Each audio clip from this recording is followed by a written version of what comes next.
go. That. And back to this screen. And that's still not showing anything, right?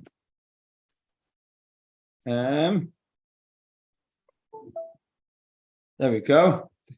We're going to have to cancel the screen share for a second and put it back on.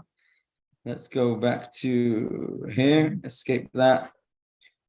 And find it. And we're still not on. There we go. And let's go back to screen share. We're getting there. Alles geht's. Okay.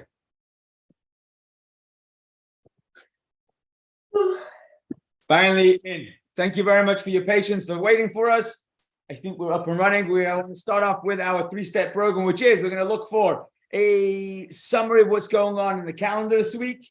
We want to look for what's going on in the Parshah this week. And then we want to look for a practical, relevant life message to empower us for our living Geoladik, especially today's day and age where we are celebrating and living in a year of Hakel.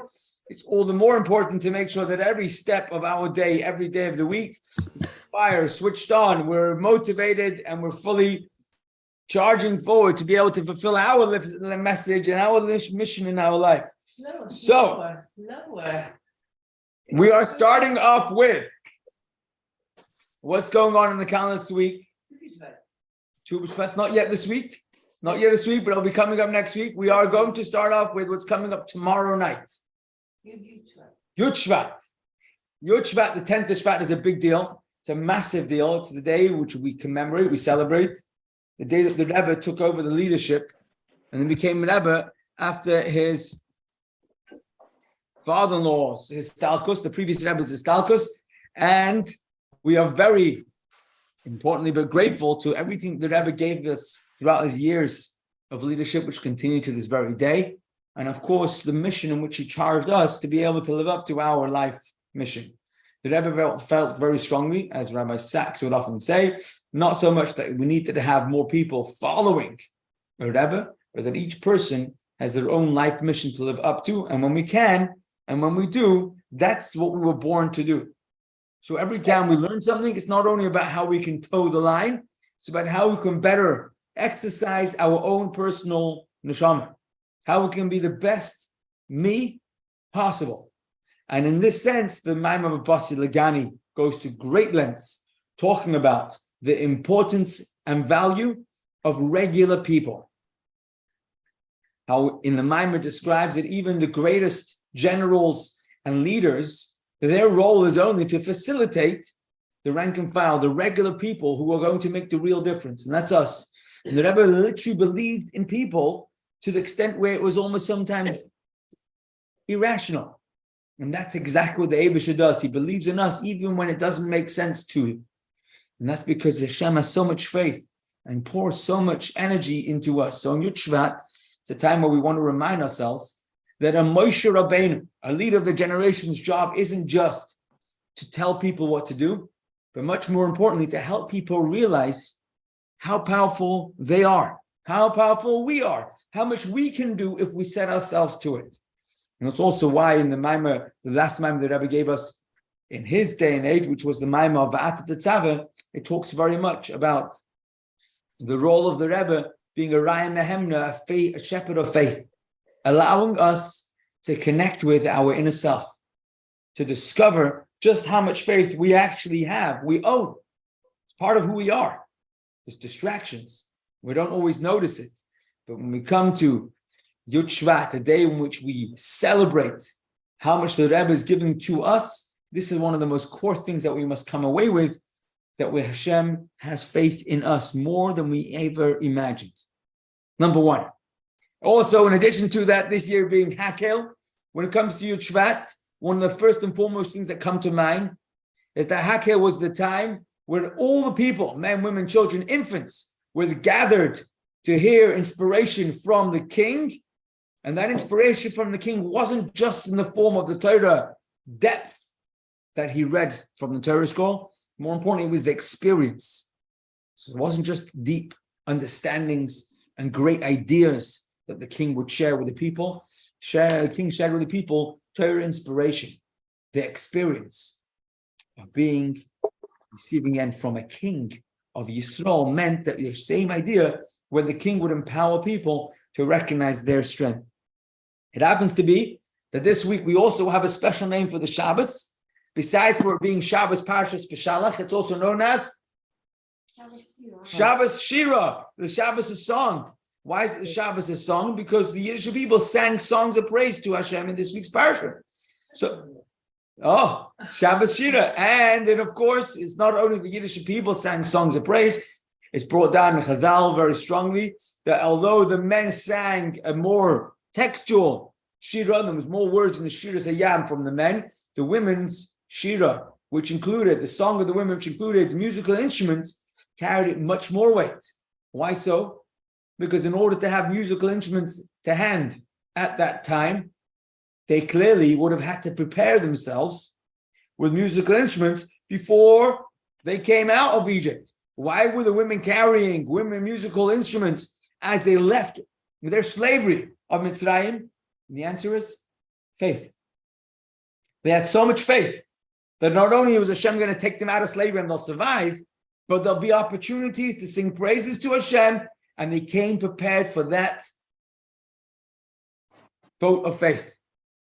And that's why the Shiras Hayam of the women, of Miriam led the women, they sing with the tambourines, is a song of Geula. And that's the schus in which we have in this coming Geula, the schus Nashim Tikon is a seemingly gone. So I wanted to say a major shout out for Michal and Le'akom for sponsoring the class lesson of tonight and in general. And we're going to jump right into a summary of this week's Parsha, and from there to one practical, relevant life message that we can take from the Parsha. If anyone has any more suggestions or more comments or a question on what makes this week special, now's a great time to unmute yourself and speak up. We would love to hear. I'm sure there are lots of miracles going on, and there are lots of good things happening. Some are worth sharing. Others, if you don't feel comfortable sharing, are also still good. But if you do feel like, yeah, please. There's Yud Shvat. Yud Shvat, absolutely. Yud Shvat is certainly one of the big highlights. Yud and Yud Aleph Shvat, this we started off with, and the celebration of having a Rebbe, and that the Rebbe believes in us. But moving right along from what's going on in the calendar, we're going to move into what's going on in the Parsha, and it's Parshas Bshalach. We do have a title for tonight's class, and that is we're looking at right now, you're here and nowhere else. It kind of sums up exactly what we want to say. But before we get there, let's talk about what else is in this week's Parsha. In this week's Parsha, we have the story after last week's Parsha, in which we describe the Jewish people finally crossing the border, breaking free from Eretz Mitzrayim after 210 years. Over 80 of them in harsh labor. The Yiddish people storm out of Mitzrayim in the middle of the day. And then the Parsha opens up that right after, not long after, the Egyptians let the Jews, not only let the Jews, chase the Jews out of their land, all of a sudden they have a change of heart. The change of heart is actually, one second, there's no longer plagues going on here. Why did we let them go? And as Pharaoh reminded his fellow Egyptians, his Egyptian citizens, his subjects, you've given away so much wealth to these Hebrews, and they're left. We can't let them get away with it. Let's chase them and bring them back. And that's a classic example of short-term memory, because the Egyptians were all very strongly pressuring the Pharaoh, the king, to let the Jews go. Ad Masa years along on the Maikesh. How long are you going to hold on to these Hebrews and allow our country to be destroyed? And yet all of a sudden, in a short space of time, the Pharaoh manages to convince the people to put up a chase and start trying to bring those same Jews back, the Hebrews. And they do. And as they're chasing, the Mitzrayim are chasing the Yidden, and the Yiddish people are being led directly by Hashem. GPS, much better. Being led directly by Hashem, but it becomes a worrying path. Why so? Because instead of leading the Yiddish people directly to Har Sinai or to Eretz Yisrael, the Yiddish people are wandering and are going almost in circles, and they're not making progress in their journey. They actually start heading back towards Mitzrayim, almost like they don't know where they are. And then they position themselves so that they are trapped between the Yam Suf edge and the pursuing Egyptian army that's catching up with them very quickly. And of course, that sort of situation created panic amongst the Yidden. And as Rashi points out, there were 4 different groups amongst the Yidden. Those who said, you know what, enough's enough, let's throw ourselves into the water and give up. Others said, no, let's give up and go back to Egypt to be slaves. There were those who were more brave and said, we're going to fight them. Let's go to war with them. Hashem will help us. And there was the 4th group that said, no, let's tap into Hashem and let's ask for a miracle. It'll be okay. And of course, Hashem says to Moshe, now's not the time for any of the above. It's the time to travel forward. And that sea that seems to be a block between here and where you need to get to, don't even look at it. Just follow what Hashem has told us, even if it looks absolutely impossible. Mind-blowing to think of it. Mind-blowing to think of that. Don't even pray. Just keep going because you have a direct instruction. Now's not the time to stop and pray. Amazing, amazing angle. And that's what happens. The Yiddish people charge forward, led by Nachshon ben Aminadav. Hashem tells Moshe to stretch out his arm, and the sea literally splits.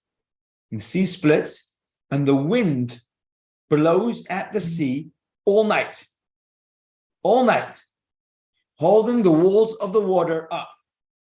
And as Chazal tell us, not only did it hold the wall of the sea up, but as the nature of water is, that water continues to flow.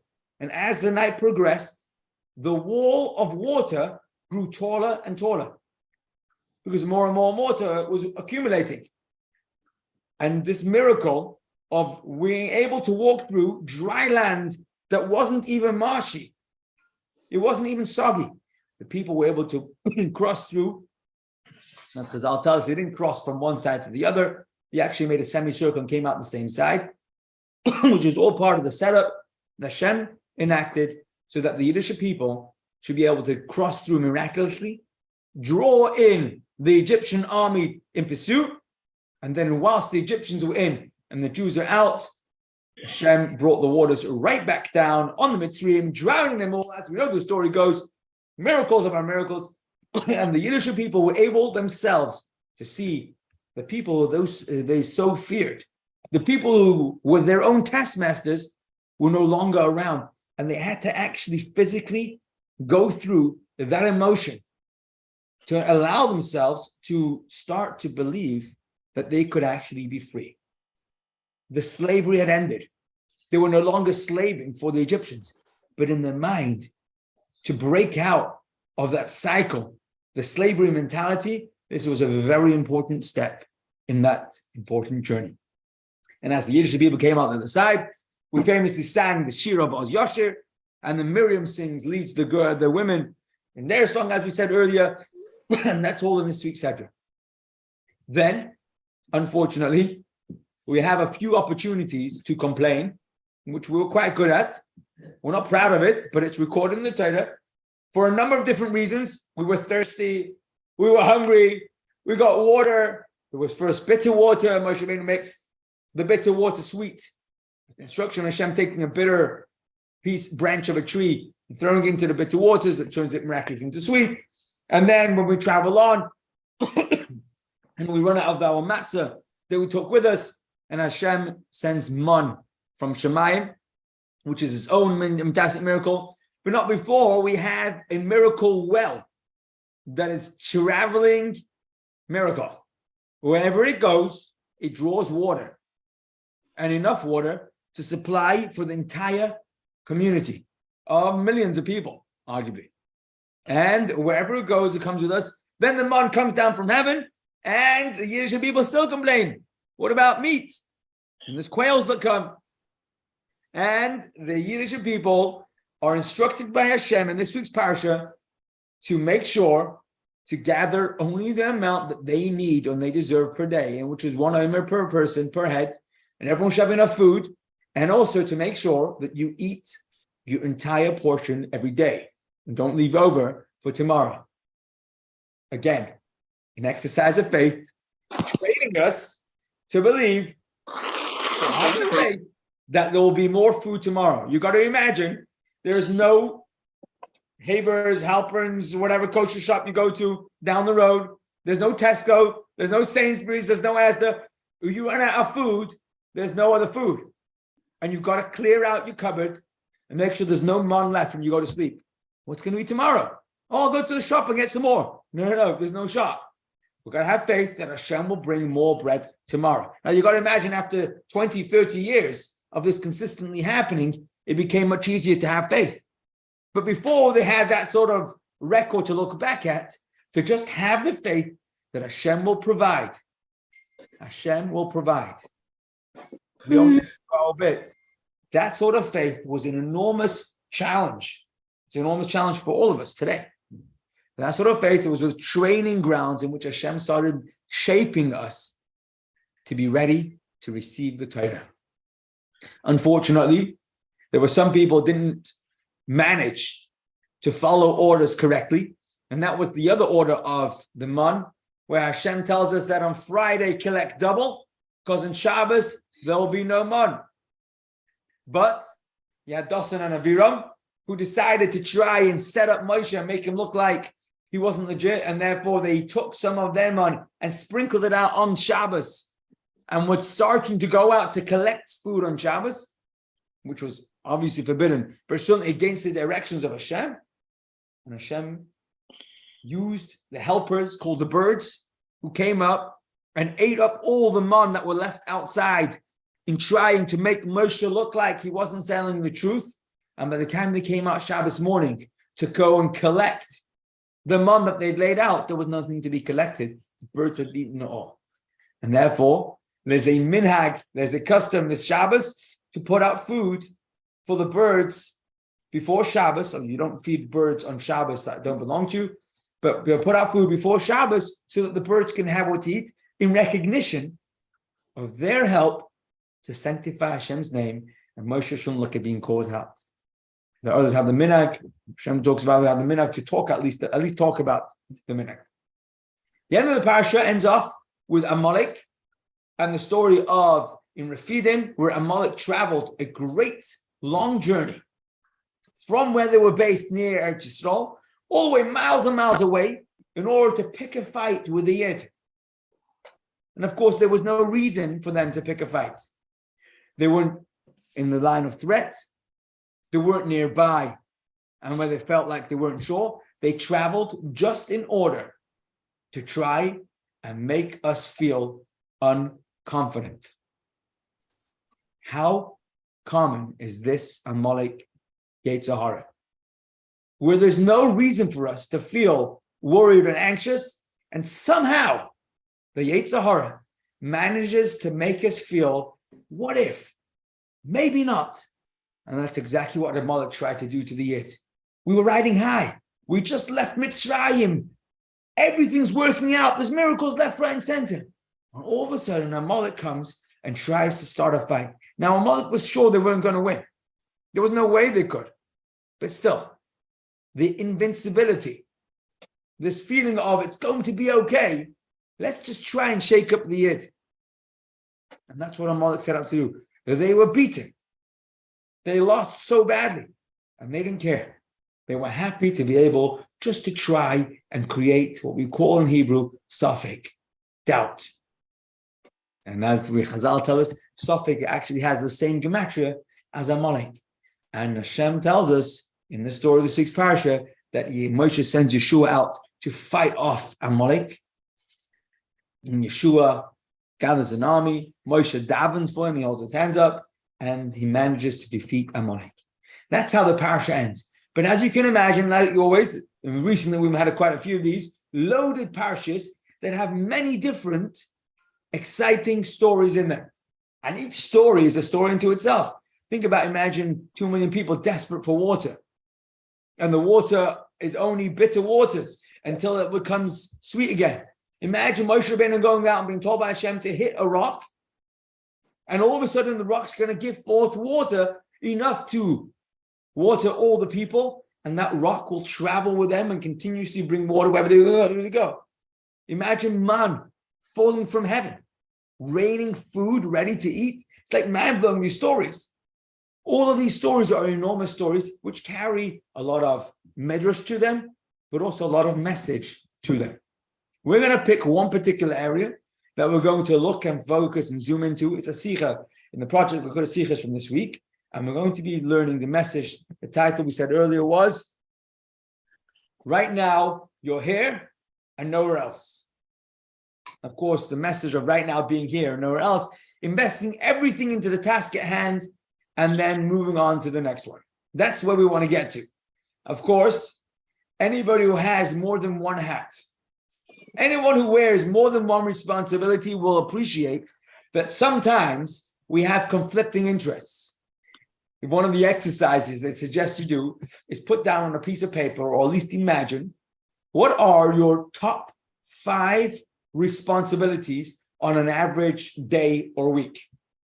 So over the course of an average week, what are your top 5 responsibilities? It might be being a spouse, it might be a parent, it might be a teacher, it might be, I don't know, whatever else you do, whatever employment you've got. Top 5 responsibilities, looking after yourself maybe. What are the top 5? And then think about the first 2. Okay? Think about it. Don't say out loud, but just think out what are your top 2 responsibilities? And then the lesser 3, the top 5 responsibilities, all inclusive. Okay? Then the question is going to be, let's just say responsibility number 3. It's number 3 because it requires the 3rd most important one of your responsibilities. Think of something that it is, whatever it might be. I'm not going to ask you to share out loud, but let's just say you've got something in mind. Ask yourself the following question. If I didn't have my top 2 responsibilities, and it would have started only with number 3. So let's just say I put down responsibility number 1 being a good spouse, responsibility number 2 being a good parent, responsibility number 3 to being whatever it is. I don't know, a taxi driver for my kids. I don't know, whatever you call it, what you want. Or the shopper goer. You want to go shopping in the house. Let's just say that's my responsibility. It's important to me because I've got to make sure everyone's got what they need. But being a good parent and a good spouse maybe comes first. If I didn't have the first 2 responsibilities, would I or would I not invest more time, interest, and energy into number 3? Again, if I didn't have my top 2, would I be putting more effort into number 3? That question? Anyone want to vote? So yes or no? Would you or would you not put more time, energy, and effort into your 3rd most important responsibility if you had more time and energy? Yes. I'd just like to say that if you saw my list, I wouldn't be doing number 3 if I didn't do number 1. Oh, okay. And number 2, because number 1 requires number 2. So okay. It's quite strange when I'm looking at my list, what you've asked. Okay, let's talk about number 5 then. Does that make it different? Anyone else? Yes or no? Would you put more time and energy into your number 3 or lower down if you had more time? Yes or no? Probably. Probably yes or probably no? Probably yes, yeah. Just checking. Okay. I don't know because I don't know because I find sometimes I say I haven't got enough time for things, and then when I've got a lot of time, I whittle it away and waste time. Whereas when I've got a small amount of time, I realize I've got to get things done, and I get them done. Fascinating human condition, eh? Rachel. She can hear you. Sippy and Rachel same regards. Okay, we're impersonating. I want to say that this is a very real, and it's not even, I'm not going to call it a condition, reality. That sometimes when we are busy, we manage to do more. I'm asking if there's, besides that element, which is absolutely a reality for so many of us, is there also an element that at the end of the day, we're sacrificing one side for another side, at least sometimes?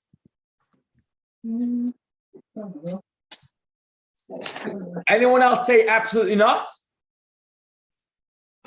No one. Okay, I'm glad at least that. I think that for most of us, if not all of us, we end up sacrificing, or not sacrificing, prioritizing and giving more energy to one side over another side because at the end of the day, something requires more of our attention. And if we had more attention, perhaps we would give more time and energy to something less. And what we're going to learn here is that actually the Yiddishkeit approach, the Parshah Bshalach approach, which also ties in with the Yud Shvat approach, which is what we're celebrating this week, is to never feel like we're sacrificing one for another. And whatever we're doing, if it's worth doing all the way, but we want to flesh that out. We want to explain and talk a little bit more about how we navigate this challenge of sometimes feeling like we have to give up on some things for something else, when actually it's not giving up one thing for another.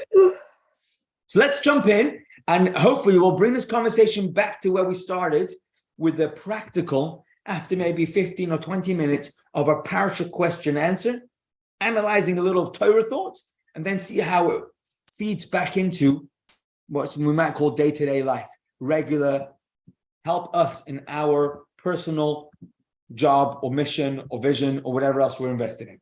So let's start off with a quote from the Parshah, and then we'll bring it back. This is a quote from this week's Parshah that takes place right after the splitting of the sea. Right after the splitting of the sea, we have Shira, song of praise. And as we said, it was the men and the women sang praise. And then what happens next?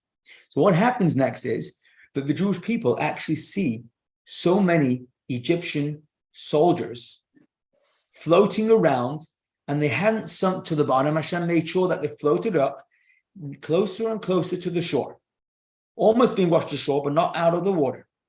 And what happens next is the Jewish people notice that all these soldiers and their chariots and their horses are adorned and covered in precious jewels and jewelry. And the Jewish people start taking the jewelry and the wealth that the Egyptian army, who were out to kill them and now had been drowned, these people who wanted just a short while ago to have the Hebrews killed at war, were now dead and were there easily available for them, full of enormous wealth. And the Jewish people collected more and more wealth until a certain point, Moshe made Israel journey away from the Red Sea, and they went out into the desert offshore. They walked for 3 days in the desert, but they did not find water. That is where they went to from the Red Sea, from the Yam Suf. At this point, the Jewish people have seen 10 plagues, marched out of Egypt, and now have absolutely crossed on dry land the Red Sea, and now have witnessed the Egyptians dead and collected enormous wealth. And that's when they have left the Red Sea and started journeying into the desert when they're lacking water. But the Medrash makes a big deal out of Moshe made Israel journey away from the Red Sea. Why does he make Israel journey? What does it mean that Moshe made Israel journey away, implying that Moshe had to actively lead them away from the sea? Why didn't he just tell them, let's go? Why does he make them leave? Says Rashi, actually, it wasn't so simple. It wasn't so simple. Leaving the Red Sea was a challenge. What was the challenge of leaving the Red Sea? Says Rashi, Moshe made Israel journey. Moshe led the Jews away against their will. Any idea why? Why would the Jews have wanted to stay? Says Rashi. Well, But the Egyptians had adorned their horses with the ornaments of gold, silver, and precious stones, and the Israelites were finding in the sea. The plunder at the sea was greater than the plunder in Egypt. Therefore, Moshe had to lead them against their will. There was so much money to be had. There was so much wealth to be taken. He had to literally drag them away. There's so much. Why are we going? There's more, let's get more. And Moshe had to literally schlep them away. He says, that's it, enough. We've got work to do. We've got places to go. So although there was loads of money and there was loads of wealth to be had, Moshe takes them away. Now, Rashi is to be understood literally. There was wealth. And we live in the Chassidus on top of that. I want to ask you, imagine you were there. Do you think that you would be willing to leave just because Moshe says it's time to leave?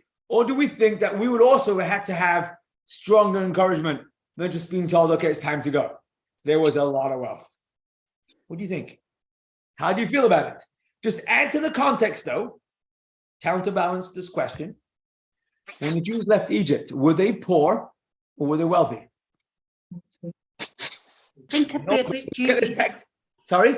I think I'd be a bit dubious about touching something that's deceased. Well, the sparkling gold and silver. Well, you know, the thing is, people plunder pharaohs' graves and things like that, you know, and the emperors of China and things. And do they have any joy from it? No. Moses is right. Stay away from it. You've got enough. Move on. I'm going to focus on the got enough part. How does Moshe know they have enough? And the answer is because as you say they. Sorry.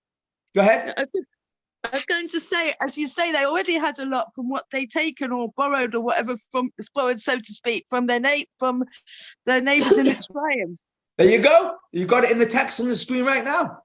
It says that the wealth that they managed to get at the sea was greater than the wealth that they got in Egypt. They walked out of Egypt, every single one of them loaded. Not only that, as we're going to see, it was part of the mission. They were instructed to leave Egypt with a lot of wealth. And that's why Moshe was confident that every single one of them wasn't going to go hungry, besides the fact they were about to get a man from heaven, but they had enough money to keep the bank full. But here we go. Here's an interesting text that we have here. Whilst they were in Egypt, God gave the people favor in the eyes of the Egyptians, and they lent them, and they emptied out Egypt. Says Rashi back in the previous Parshah, and they lent them, even what the Israelites did not request, the Egyptians gave them. The Jew would say, lend me one. The Egyptian would respond, take two, just go. And they were dumping more and more wealth on them as they left Egypt. So yes, they were good. But more than that, it was actually a mitzvah for the Jewish people to take wealth out of Egypt. As Hashem tells Moshe, please speak into the ears of the people and let them borrow each man from his friend and each woman from her friend, silver vessels and golden vessels. Let them leave with wealth.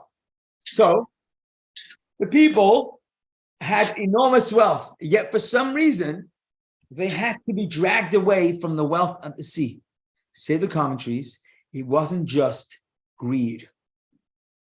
The people who had come through the Red Sea had just been exposed to an enormous amount of revelation, spiritual revelation. Here's where we're going to borrow a little bit of Hasidus to help us understand that although the Yiddish people were collecting tangible cash, I'm just going to mute all just because I'm getting a bit of distraction. If you want to unmute at any time, please do so. I see there's one hand up. So please, if you want to say something, just unmute. It's fine. So I'm just thinking. Yes. Does this taking, because they had plenty? I'm going a bit far ahead, but does this taking more than what you really need, being excessive, lead to the building of the golden calf? You know, lead us astray because we've got more and we don't know what to do with it. Interesting. That is possibly an argument. Moshe does use that argument in the defense of the Jewish people by saying to Hashem, the reason why they made the golden calf is your fault. You've given them that much gold and silver. Almost like he's blaming Hashem for them having excessive amounts. But here's the background to that. And this is the chassidus of why, it's based on the commentaries, but why the Jewish people were collecting more and more money than they had already. And it's not considered greed. Here's the Kabbalah of it, and then we'll apply it to how it would have worked on a most simplistic level. The Jewish people ended up in Mitzrayim, in Egypt, because Hashem brought them there. It wasn't a mistake. It wasn't out of the plan. From day one, Hashem had planned that he would take them down to Egypt. How do we know that? Hashem told Abraham, even before the Yiddish people had been born, even before Abraham Avinu had any children, he already told them, you will have children who will go down into slavery. Hashem had planned this before we were born. So we came down to Mitzrayim with intent. We didn't have intention, but Hashem had intention. What did Hashem have in mind for us to leave Mitzrayim? It's fascinating to look. I'm just seeing if I can find that text. Let's see if this text is it. No, wrong one. I'm going to have to do this.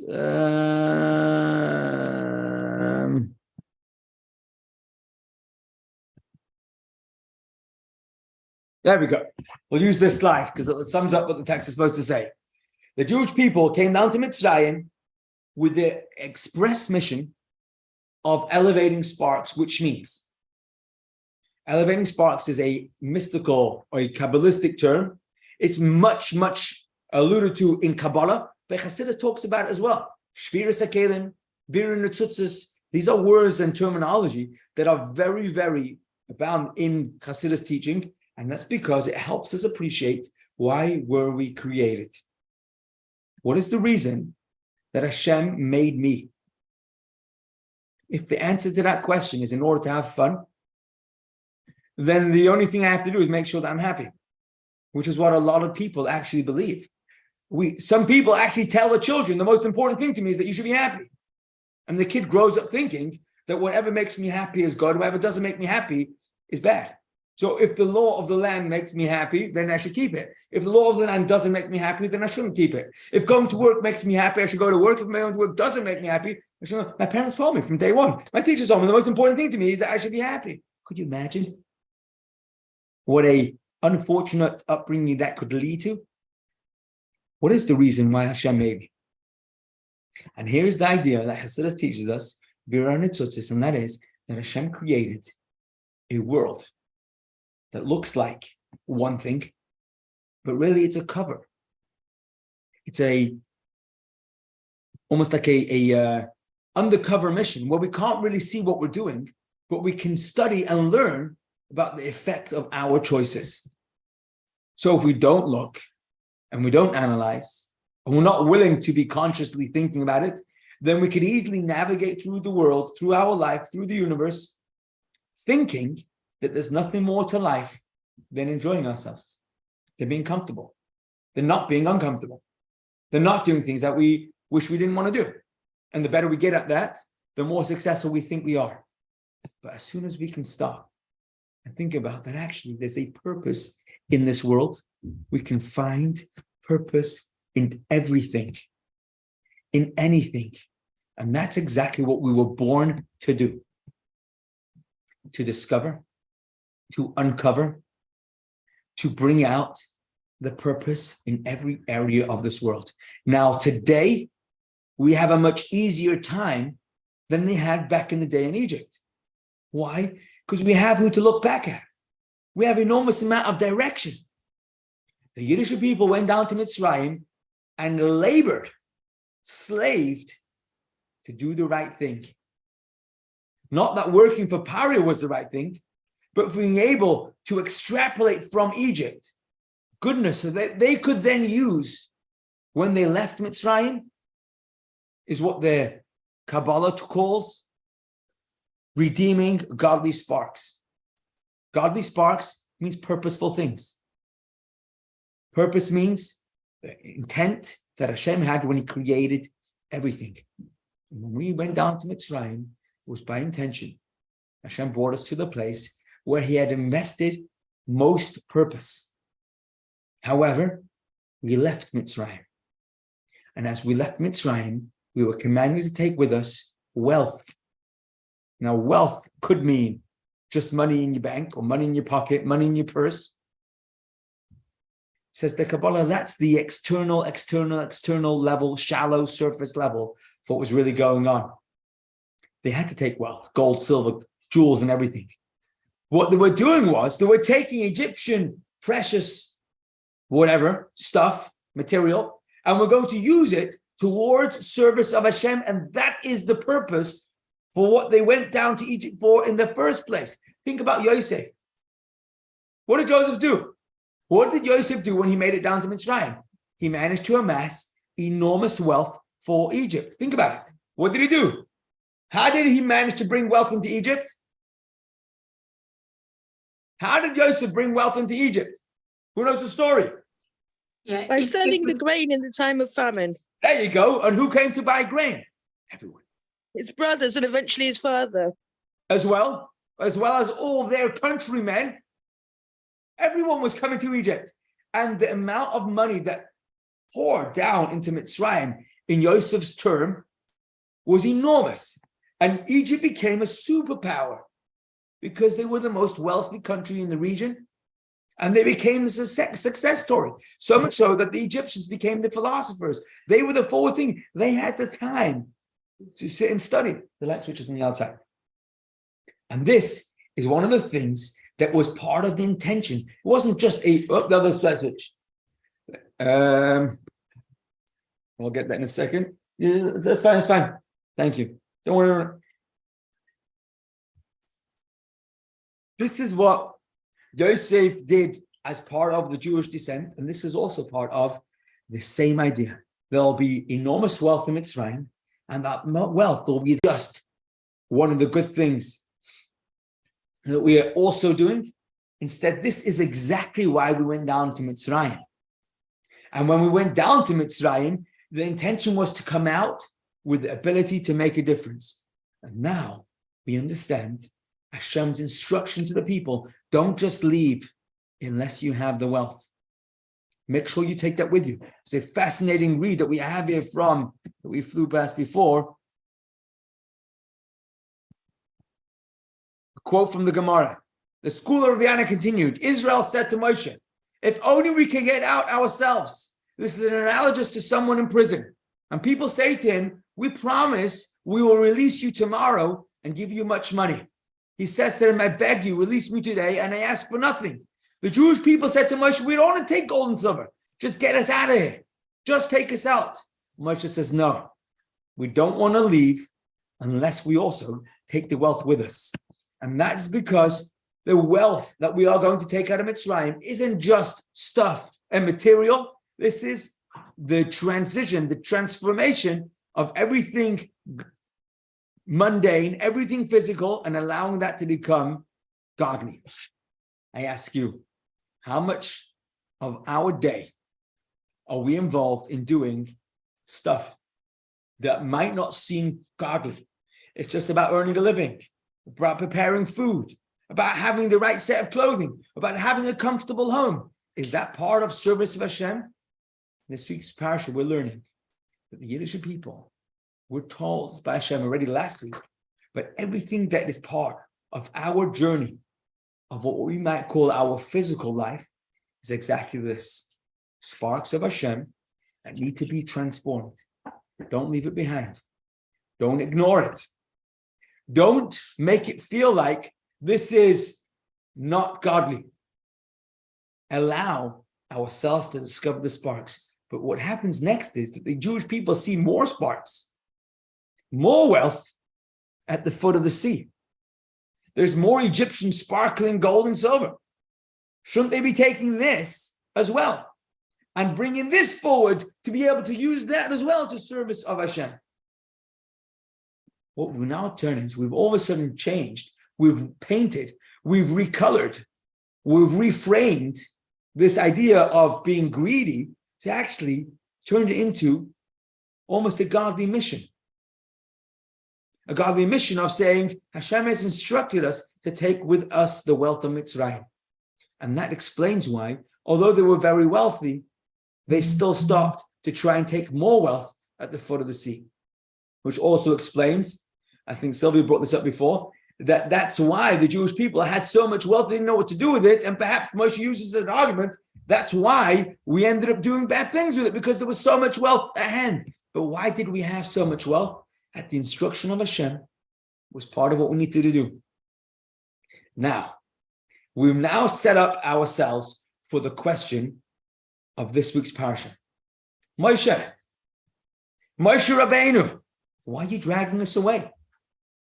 If there's wealth, Egyptian wealth, to be taken from these soldiers, why are you taking us away from the sea? Why does Moshe force us away from the sea? In simple English, if the opportunity to make more money is knocking on the door, why are we going to shul? Why are we walking away from the opportunity? Opportunity is knocking. Why are we leaving? And of course, the answer is there's a time and place for everything good. And even though it's good, sometimes it has to be put aside. And that brings us to the question we started off with. How do we decide? And more importantly, why is the world designed in such a way that sometimes we have to sacrifice one good from another good? So let's summarize what we did today. This is some of the Parshah, and then we zoomed in by saying that when the Yiddish people in our story are taking wealth, they're not being greedy, they are worshiping Hashem. Because Hashem has asked them to take the wealth, the sparks of Egypt, and do good things with it. And then we've said, Moshe drags us away from that because we have to go to Sinai to get the Torah, and therefore we're sacrificing elevating sparks for the sake of going to Sinai.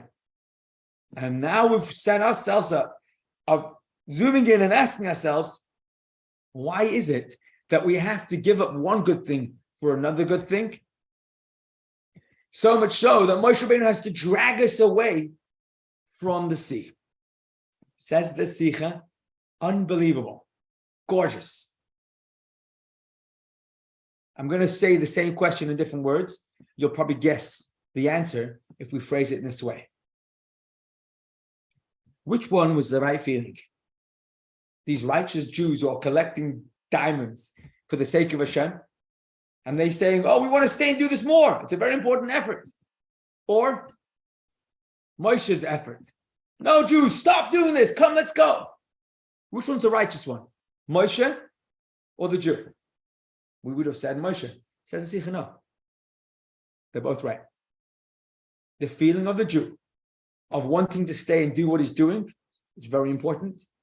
Equally, Moshe Rabbeinu dragging us away is also important. How do I know that? The Torah is teaching us that the Jew had to be dragged away. Why do I need to know that? And what's the message in knowing that Moshe didn't just lead us away, he dragged us away? Why does the Torah want us to know that we have to be dragged away? Because he wants us to know that there's a temptation called money? We know that.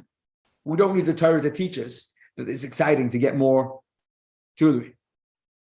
Why does Hashem want us to be told? Why does Hashem want to tell us that Moshe had to drag us away? Says the Sikha, because there's value in having to have to be dragged away. There's value in wanting to stay and not staying anyhow. Both. I wish I could stay. I feel like I don't want to go. I'm so invested in what I'm doing, I don't want to leave. And then, still leaving. That's the message of this week's Parshah. Quick story. Story of the Rebbe Rashab. The Rebbe Rashab, the father of the previous Rebbe, whose Yom Estalkus we're celebrating tomorrow evening, his father was leading a Farbrengen. And at the Farbrengen, the Rebbe Rashab was about to say Chasidus, the teacher Maimer, Chassidic discourse, great, lofty ideas, which the Chassidim couldn't wait to hear. But in the meantime, they were singing a song, which was traditionally sung as the Achana, as the preparation song, to get ourselves into the frame of mind, to remind ourselves that what we're about to hear isn't just deep academics, but it's Hashem's Torah. So they're singing the song, and the momentum, the tempo of the song is getting faster and faster. Almost like they can't wait to get past the song so that they can finally get to the juicy bit, the part of hearing the mimer. And the Rebbe Sheva comments that these people who are singing the song so fast don't appreciate what they're doing. Because if it's important to prepare oneself, that preparation, you have to be there fully. Even though it's only a preparation for something you're going to get to afterwards, but the preparation has to be done in such a way that we're so involved in the preparation, I can't imagine stopping. I can't imagine stopping. I need to be dragged away because I'm so invested in what I'm doing. And then when the time comes to move on, then I will be dragged away, but it needs to be dragged. I need to be pulled away. How does one get to that level? How does one get to a place where peeling potatoes to be able to make dinner is as exciting and as fully invested as having dinner with your significant other or with your family or whatever else it is? How can the preparation be that important? How can the steps of the recipe be as exciting as being able to take out the final product? How does it work? What could make a person be so invested in the preparation, needing to be dragged away, learning the message from the Jew, and then also the message from Moshe to prioritize nonetheless? And here is the Sicha's brilliance. It's so practically relevant, but it's something we all know. We've done it before. It's something we do regularly. And the answer is to remind ourselves and to discover in every single element of every part of our life, to tell ourselves, why do I need to do what I'm doing now? Why is it that I'm changing a diaper or whatever else I'm doing? Why do I have to take the garbage out? Why do I have to do whatever it is? The answer cannot be anything short of because this, and the answer has to be because at the end of the day, this is how I'm going to serve Hashem. I'm going to take the rubbish out because that's how I'll have a clean house so that I can concentrate and be able to be relaxed, so that I can be more productive, so that I can serve Hashem. So I'm taking out the garbage in order to serve Hashem. And that line of thought has to be front and center constantly.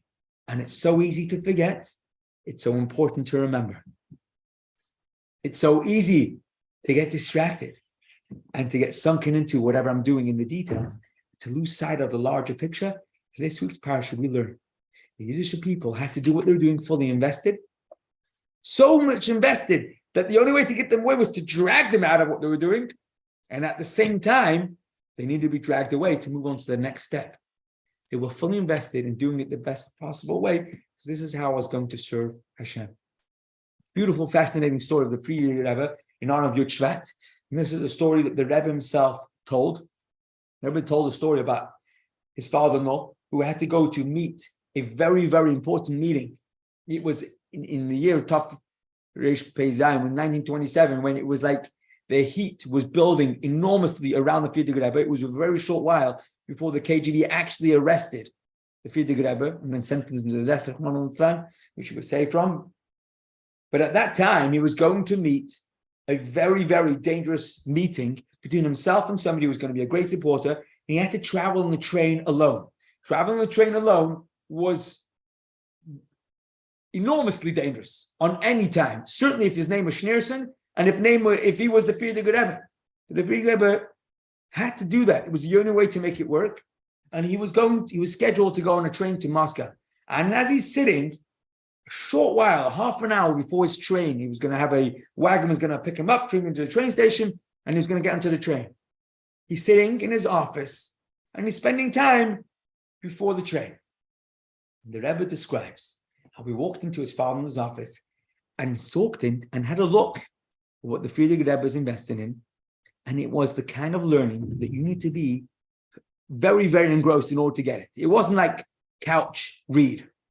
It was a very deep piece of Torah.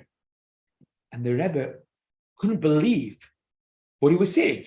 This is a man who's about to go on a very, very dangerous, life-threatening mission in a very short space of time. He's not preparing himself in that way.